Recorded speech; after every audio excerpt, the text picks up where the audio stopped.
Okay, hello everybody. We're gonna start our third workshop of the day. We're gonna talk about how to prepare your interview and your cover letter today. So here with us today is Mrs. Sophie Picavé, who is the director of the Alliance Française in Saint Lucia, and also the general delegate of the network of the Alliance Française in the Eastern Caribbean region. And she's gonna give you some tips about how to prepare your cover letter and your interview. So the idea of this workshop is really to make it interactive. So she's gonna make a little presentation, and after we're gonna have time for questions. So do not hesitate to ask any question you may have, personal or general, and we have time to answer them. Okay, so I give the floor to Mrs. Picave now. Thank you very much, Clara, for this introduction. Welcome everyone to this half an hour session on cover letter and interview. So if you go online, you'll find a lot of things about cover letters and interview. So I'm trying to make this presentation a little bit different. And as Clara mentioned, please do not hesitate to ask all your questions on the chat box, and Clara will bring them to my attention. So we'll start with the cover letter. So I'm sorry for the background noise, and that's something we'll actually talk about when we reach the interview part. So I hope you can hear me well. So the cover letter is usually the first step that you include with your resume. When you write for a job offer or an internship offer, you always have to include a cover letter with your resume. Some students do the mistake of not including a cover letter and sometimes only write a very short email saying, please find my resume attached to this email. This is, it's a common mistake that you could actually easily avoid either by including as an attached document your cover letter or including the text of your cover letter in the email. So it's up to you.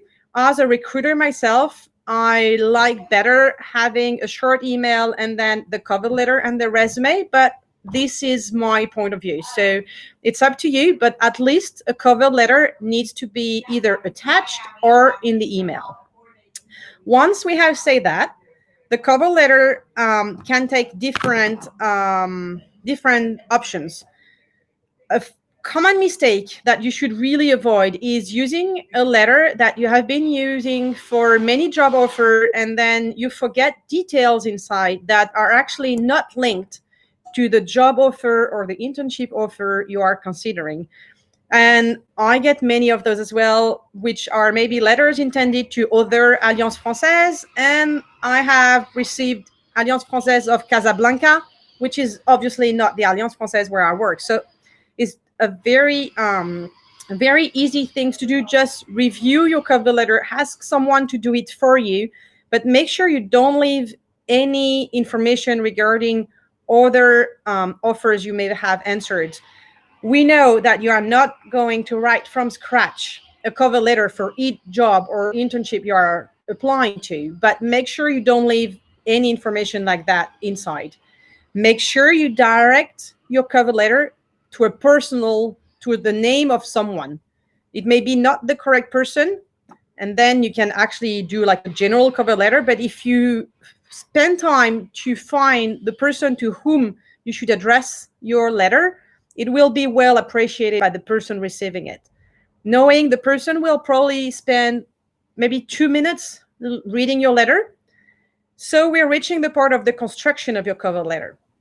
We don't want the cover letter to be stating what's inside your resume. We need to learn something new about yourself. We need to learn why you are interested in the position. We know your career, we know your studies because we have the resume attached to it. So we want to know what has caught your attention.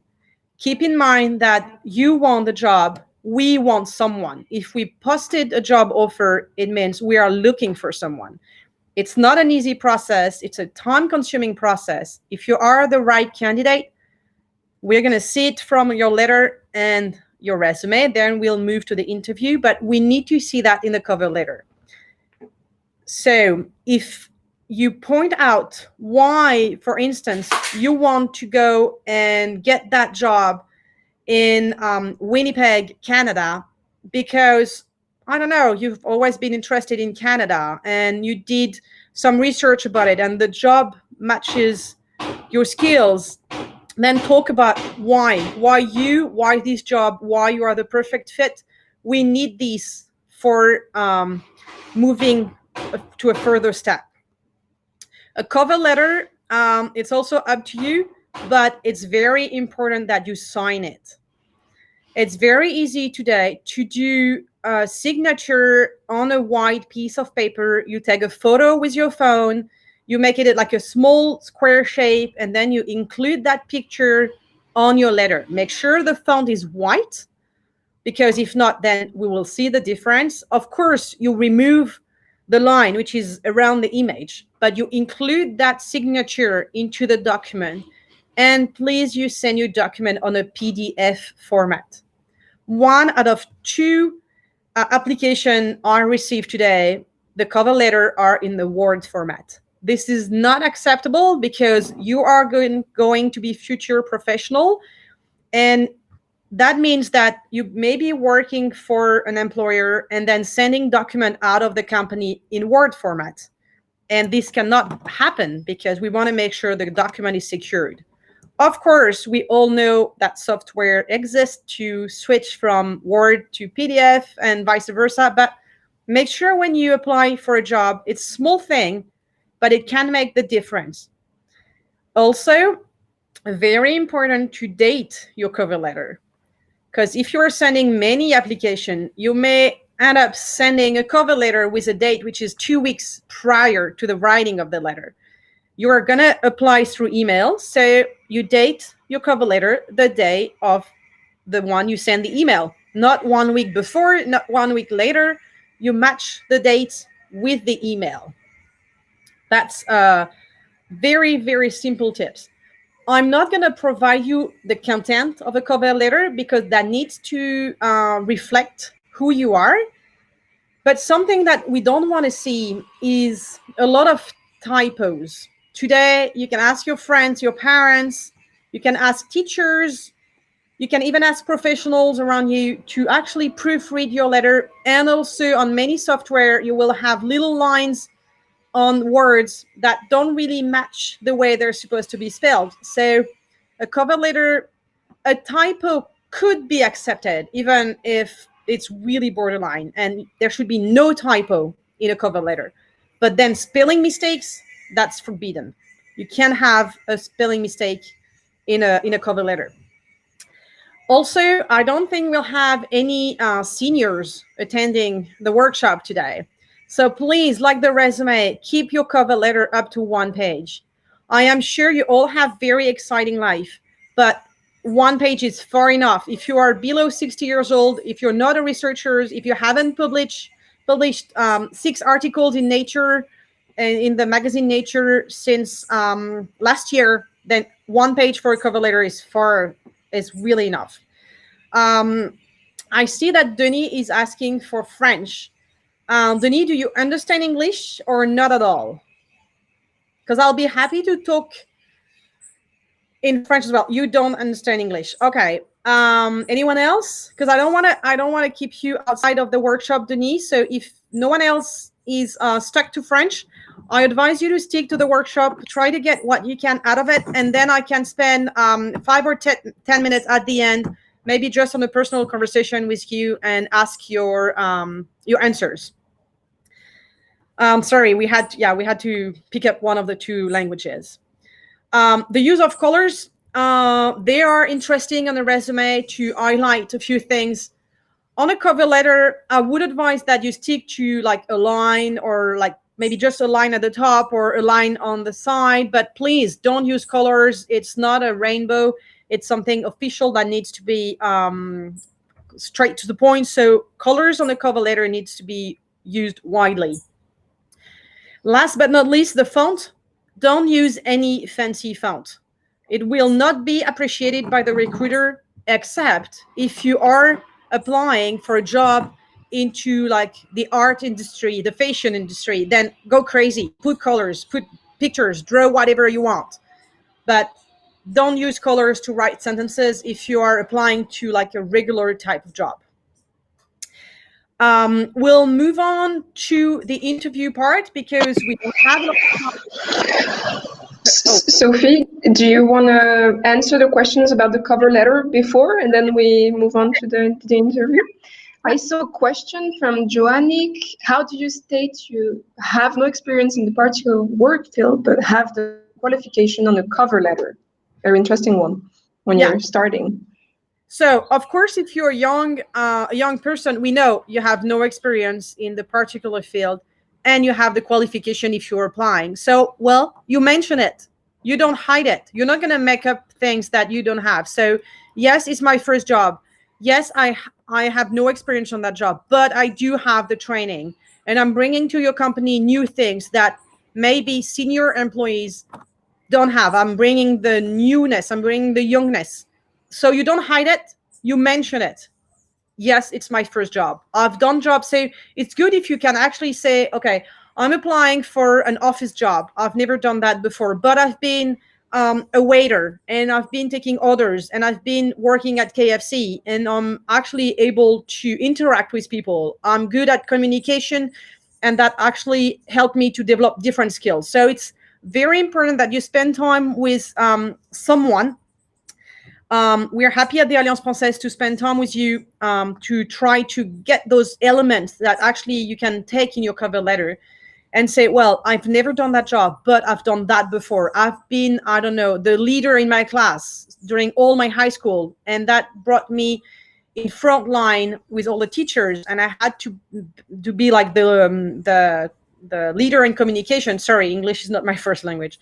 I had to be the leader in communication in my class. So I've developed such and such skills. That's what you write, Joannick, in your cover letter if you have no experience. You're not going to make something up. You just try to find the important point that you can mention. Okay, thank you very much. Well, I guess we can move on the interview now. Okay, so the interview, we're going to talk about like two parts, the online interview and the on-site interviews, and then what's actually common for those two types of interviews. Today, if you're going to have an interview, there is a lot of chance that's going to be an online interview. So the online interview is actually what we do right now. First thing, you do not want the background I have behind me. That's not good for a job interview. We've done that on purpose with Clara. This is not the background you want for a job interview. If that's the only background you have, then you mention it to the recruiter and say, I'm sorry, I have to be in the garden because I'm from a family of 8 kids. If I stick inside the house, then I won't be able to hear you because my siblings are very young. So I'm sitting in the garden. But if you have the opportunity of sitting in a room or somewhere else, do so. Try to be in a very in a place with no noise, but I mean, try to. Of course, we know that it's not possible all the time. To give you an example, I was carrying an interview this morning for an intern that we are going to hire at the Alliance Française. The job interview is the last one. She's been going through 3 interviews already, and today was the last one with me, the final one. She was sitting in her car. I have no issue with that. She is working. She's a nurse. She can have the interview in the hospital. She can have the interview outside because it's too noisy. So she was sitting in her car. She explained to me, I'm sorry, miss, I'm in my car. That's the only place where I can actually be comfortable to exchange with you. This is no problem. There is no issue with that. Just make sure that you explain it to the recruiter so he's not wondering that you just park on the side of the road to pick up the phone. So that's for the background. The clothes, even if it's an online interview, I would advise you to dress properly and to dress fully. Don't wear like your pajama bottoms and then just like a tuxedo and a blazer on top just to look nice. Make sure that your entire outfit matches. So if it's online, if it's actually on site, clothes do matter. Try to avoid very sharp colors. Try to avoid red, for instance, or bright yellow. Of course, if you are applying as, I don't know, to be a model in some model agency, wear a color that matches your skin complexion. But if you're applying for a job in an office, then wear something pretty casual, black, white, blue, green, light green, nothing very sharp. Trying to have only the page of the interview open on your computer. Avoid all the YouTube, emails, any distraction that may actually pop up when you're having the job interview. If you wear glasses, make sure you check the reflection and make sure that the person you're talking to will be able to see your eyes and see your gaze, and that you actually look at the camera like I'm doing right now and not look at your note like I'm actually doing since the beginning of this presentation. Do not forget to smile. It's very important. The body language will work. If you bite your nails like that, or if you speak like that, or like that, then it's not a very good sign of communication. If you need to wear headphones, do so. If you need to wear like small earphones, do. If you need to wear like Clara is wearing, then do. It's okay, as long as you hear well. Of course, if you can be in a very ventilated room with no earphones, and then that's the best way to do it. But the recruiter will not take any offense if you are wearing headphones, and you will probably be wearing headphones.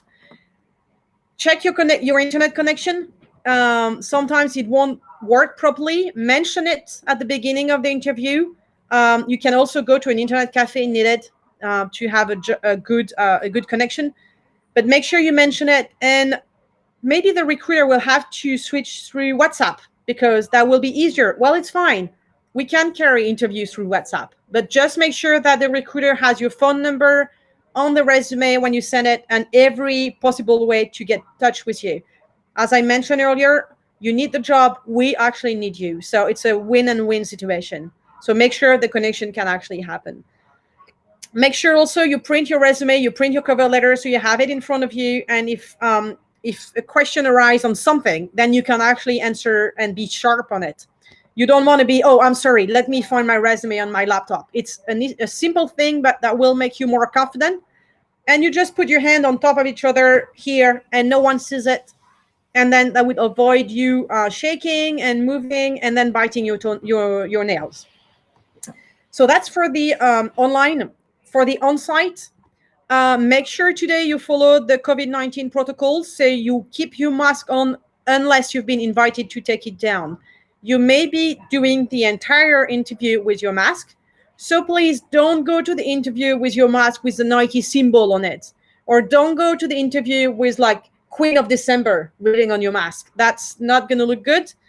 Of course, if you're applying once more for a model job or to be like a fashion designer, then go crazy on your mask. If not, try to go with something very simple.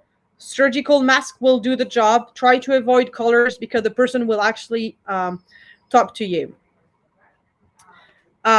So that's really more, well, I'm sorry, Veronique, we're only talking about the, we're not going to deep into the question of the recruiter. So we're not, that's not a workshop on recruiters. So I think she was mentioning unnecessary messages in the chat that are not related to this conversation. Oh, sorry. That wasn't about you, I think. Feel free to ask all the questions. Yeah, regarding the content of the recruiter, we can't because it's very personal to recruiters. For instance, there's a question that I really like to ask the person who are going to work for me. Some people like to ask, can you give me 5 qualities and 5, I don't even know how you say default in English, like the opposite of quality. And a way of asking this question without mentioning, please tell me 5 things about you, positive and negative, is if your friends were talking to me about you, what would they say? What would they say? And usually that brings out of you the positive and the negatives. Thank you, attributes and non-attributes. So yeah, exactly. Give me 5 attributes and non-attributes. And so yeah, by asking, okay, please, how your friends would talk about you, then that's actually a very good way for yourself to reflect on that and be able to answer the question. Doesn't matter how the interviewer is going to ask it to you, but you will have the answer. You will have the answer. If you think, okay, if your parents may be less objective than your friends. So think about what your friends would say. If you go to an on-site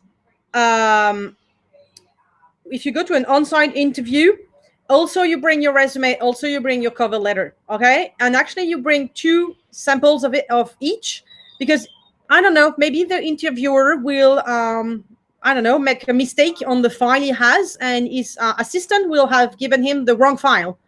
So you want to make sure that you can say, okay, here it is. I have an extra copy that I actually planned in case you didn't have it. Simple thing, but that will put the stress on you down by giving him the copy you have, and then not being able to actually see what you wrote in front of you. Same thing for the clothes, as I mentioned, but also same thing for the shoes. If you're a lady and you're planning on wearing sandals with your toenail showing, I am sorry, but either you decide to wear nail polish or you don't, but you don't wear a nail polish random 3 weeks ago. I'm sorry, it's not a big thing, but some people may pay attention to it. Well, Joannick, then you keep your mask on. You just mention it, that you have to keep it, and you say, I'm sorry, I have to keep my mask.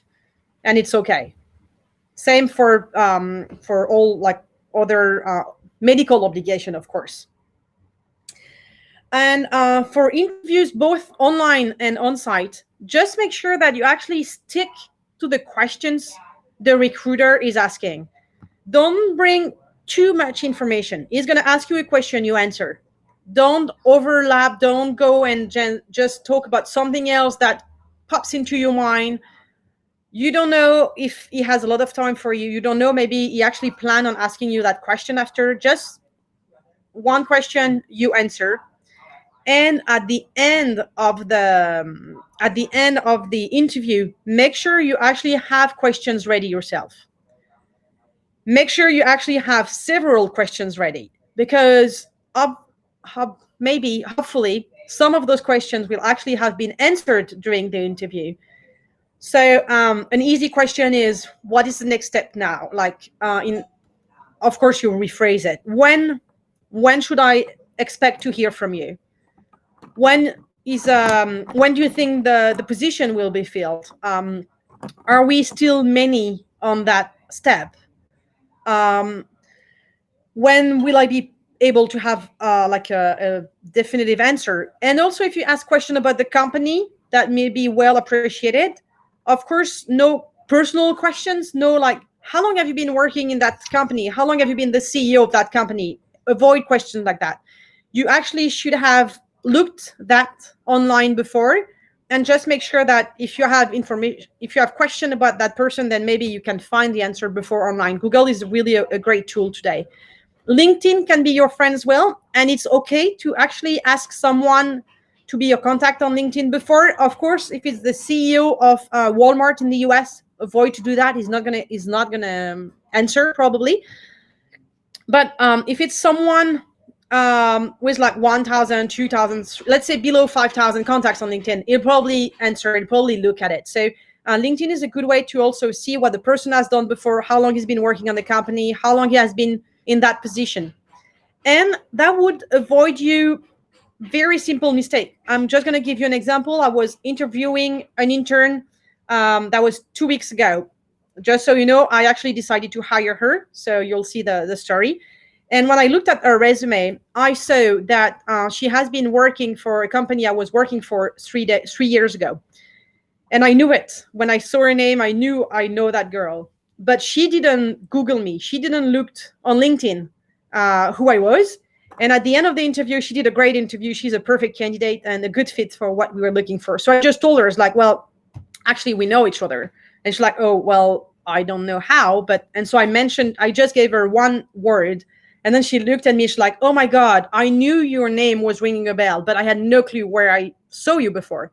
If she had just Googled me, or if she had gone on LinkedIn, she would have seen, and she would have actually been a lot more comfortable, because our collaboration was very positive and I liked her job. And that would actually lower down the level of stress that she was undergoing, because she was very stressed. She really wanted to come and join us in St. Lucia.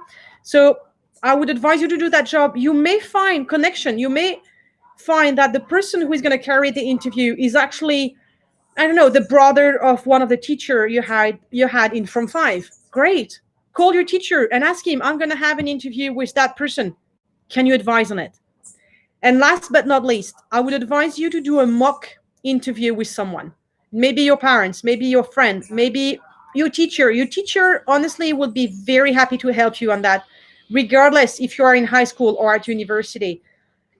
When you have the opportunity to spend even 10 minutes with someone, the questions may be totally different from what you're going to have the day of the interview, but it will bring down the level of stress.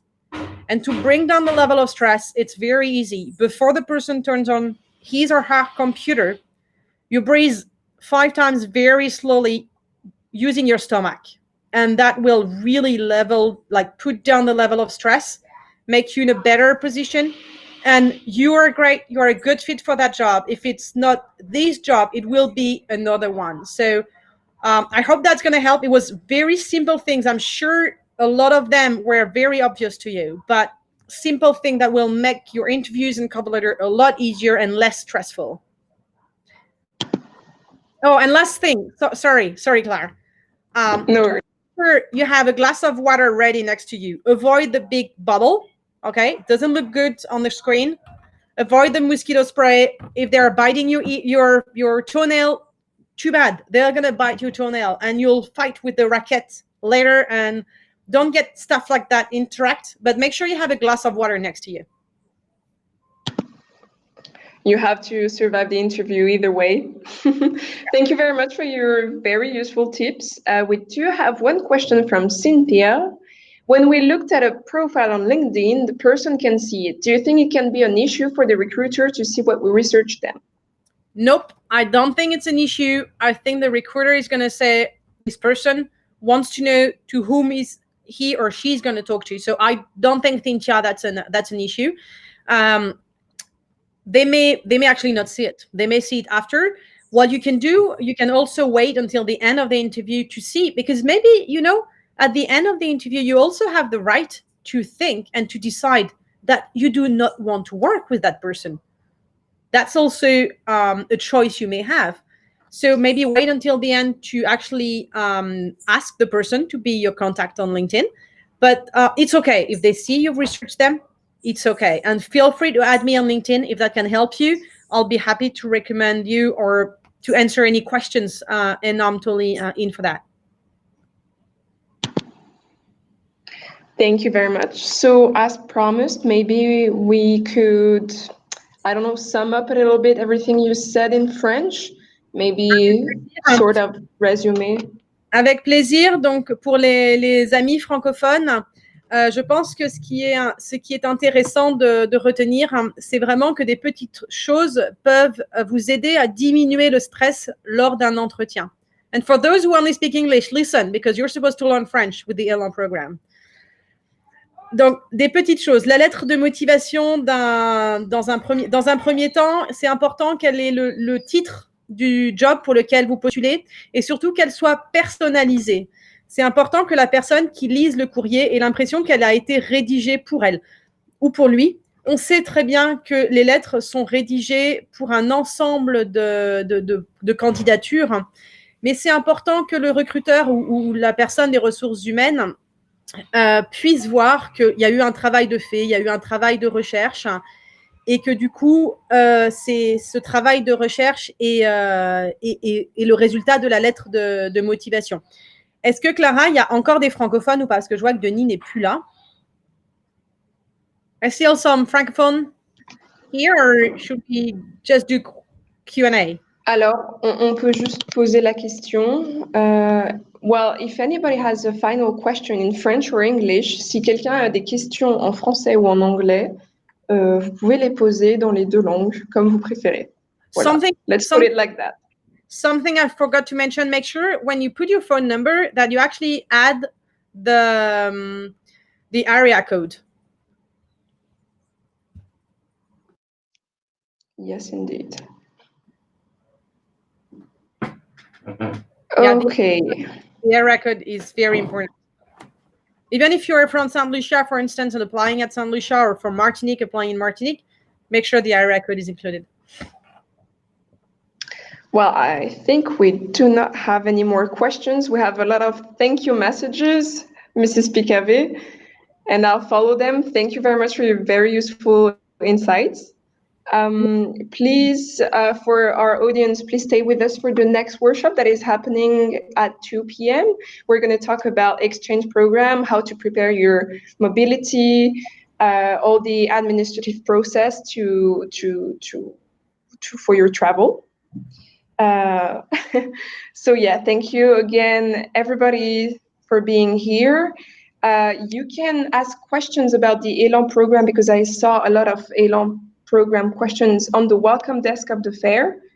We do have people there ready to answer you about scholarships, about if it's free. Yes, it is free, but you do need to apply and everything. So please ask your questions there on the welcome desk.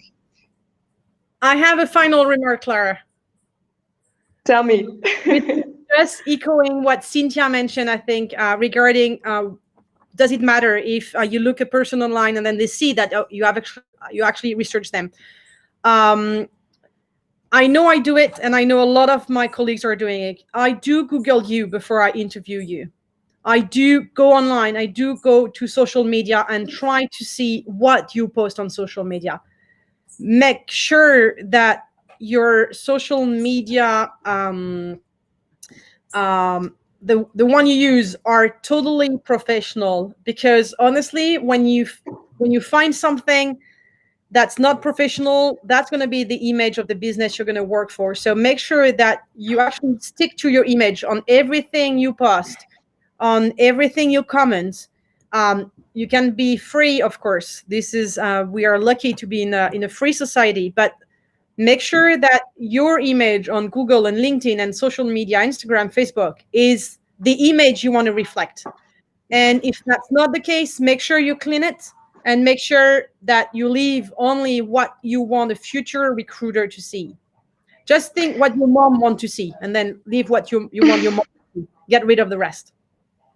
And do not forget that there is a private mode on Facebook and on Instagram to keep your pictures and comments and everything private if you want them to be. Okay, well, thank you very much again, Mrs. Picave. I think we're going to have to wrap it there. And yeah, see you all to our next workshop at 2 p.m. Thank you very much. Bye.